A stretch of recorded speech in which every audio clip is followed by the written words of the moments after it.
The video for May the 14th, 2017 is entitled Shift in Consciousness and Change Direction.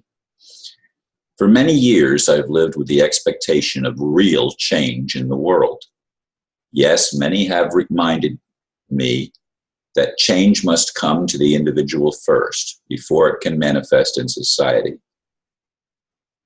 I have an extra word here. I don't know where that came from. I didn't notice it when I read it before.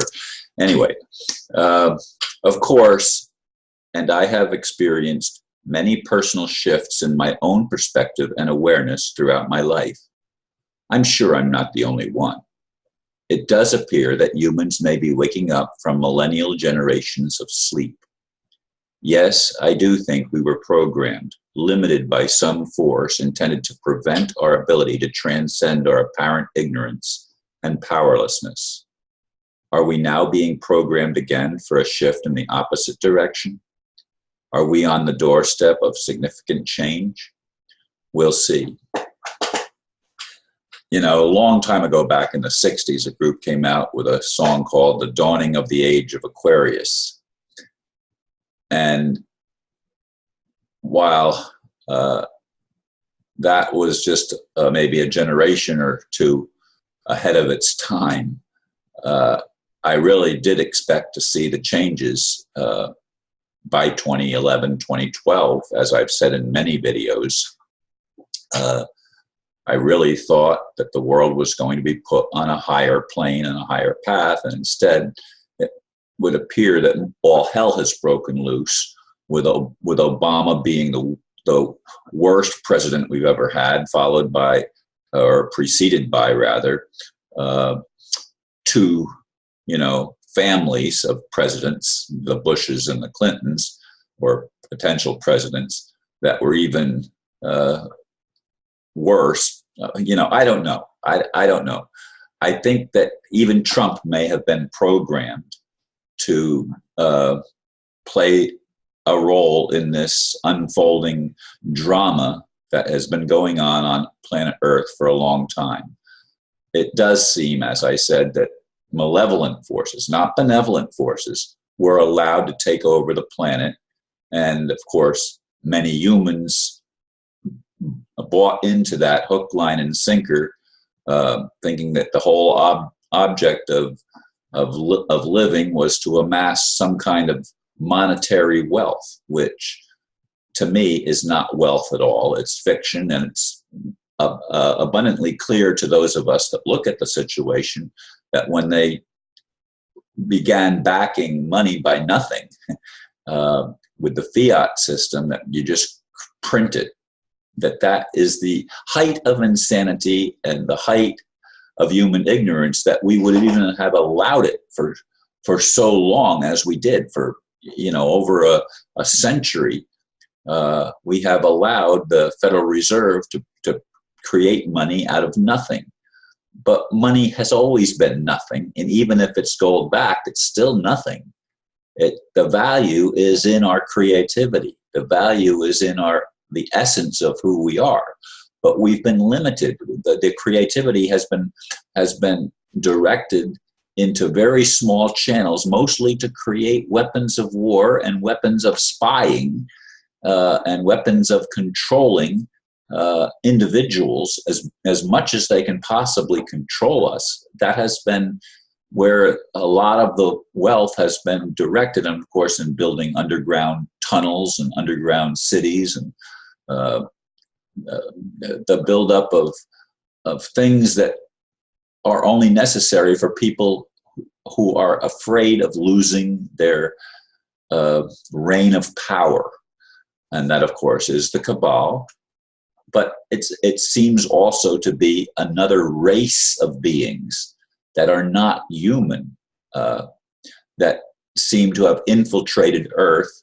And are they being given a chance to awaken? Are they being given a chance to repent? Well, perhaps. Are they doing it?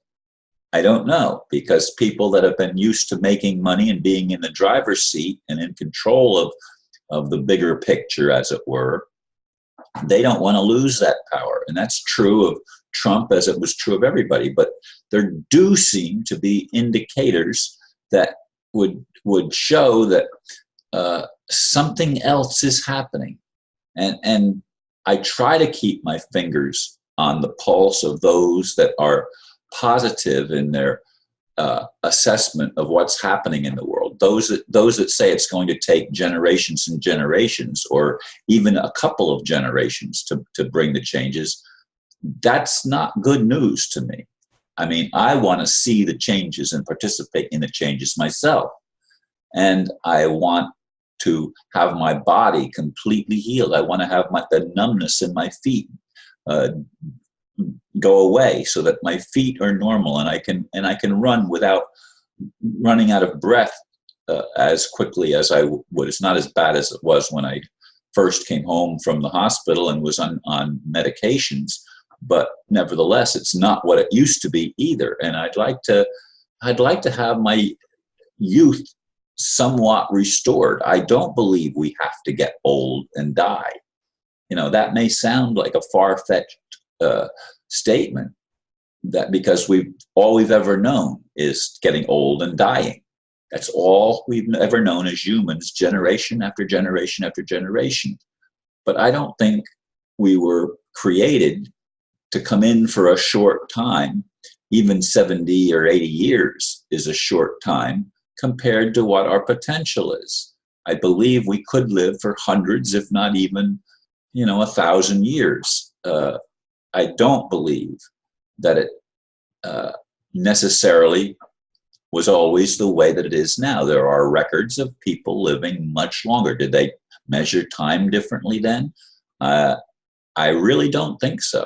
I mean, it was still the revolution of the Earth around the sun and things like that determined time. That was the measure of time, and the cycles in the sky that create the years. The day and then the year are created by certain astrological movements.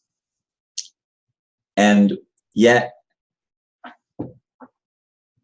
it seems like it was the same old generation after generation. And if anything, in our recent history, the last few centuries, it has gotten worse, with the Rothschilds becoming the absolute epitome of evil, and evil taking over and controlling through the monetary system, taking over the world. Now, these are, again, I keep saying it, but it's true. These are the Ashkenazi or fake Jews. They do not have a biblical, historical reality. It doesn't exist, except that the Ashkenazis moved Jewish rabbis in to teach them a different Judaism, well, or teach them Judaism, whatever, but to teach them these things so that they could become the imposters that they have become, and they are the majority of people now. But it's not just them. I mean, there are people that are not or don't seem to have any link to the Ashkenazi Jews, except that they have bought in to the propaganda put forth about the need for a great tribulation before the changes can come. We've been in the great tribulation. It doesn't matter that it doesn't appear that the United States has had to go through a lot of the suffering. A lot of the world has. Europe certainly has, through the First and Second World War, where thousands upon thousands, tens of thousands of people were killed. And of course, you look at the world today in the Mideast, where the stupidity continues, and then in the third world countries in Latin America and Africa and other places, there's just, I mean, it's insane. It's absolute insanity. If ever we needed a shift in consciousness and a change of direction, we need it now. And I hope and pray that these changes are in fact imminent. And I hear a train going by. That doesn't usually happen, but they go by several times a day here in Melbourne, Florida.